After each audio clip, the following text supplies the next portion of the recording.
পাপের খরা পূর্ণ হওয়ায় জাহান্নামের আগুনে পুড়ছে ইসরায়েল। রাতের অন্ধকার ভেদ করে একের পর এক মিসাইল ছুটে যাচ্ছে ইসরায়েলের আকাশে। সাইরেন বিস্ফোরণ আর আতঙ্ক। মাত্র ২৪ ঘন্টায় হিজবুল্লাহর ধারাবাহিক হামলায় কেঁপে উঠেছে উত্তর ইসরায়েল। সীমান্ত ঘেঁষা সামরিক ঘাঁটি থেকে বসতি এলাকা, কোনোটি বাদ যায়নি টার্গেটের তালিকা থেকে। প্রতিরক্ষা ব্যবস্থার উপর চাপ বাড়ায় অনেক আঘাতই সরাসরি পৌঁছে যাচ্ছে লক্ষ্যবস্তুতে। প্রতিটি বিস্ফোরণ যেন নতুন করে জানান দিচ্ছে এই সংখ্যা তার সীমাবদ্ধ নেই, বরং আরো বড় এক যুদ্ধের দিকে এগোচ্ছে পুরো অঞ্চল।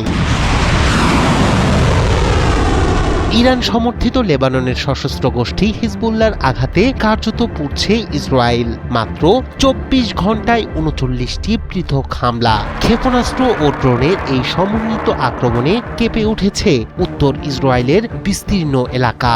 সশস্ত্র গোষ্ঠীটির দাবি, তাদের এই অভিযানগুলো ছিল অত্যন্ত পরিকল্পিত এবং নির্দিষ্ট লক্ষ্যভিত্তিক।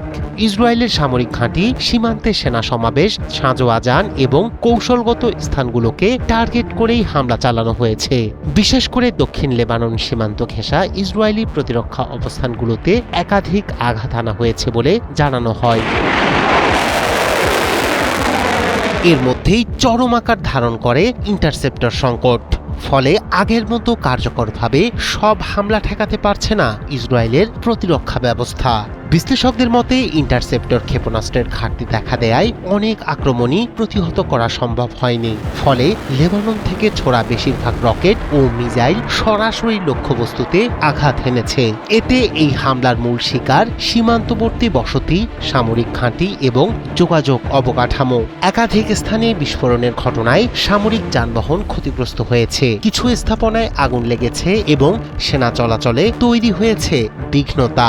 এদিকে পূর্ণাঙ্গ ক্ষয়ক্ষতির হিসাব গোপন করছে ইসরায়েলি কর্তৃপক্ষ।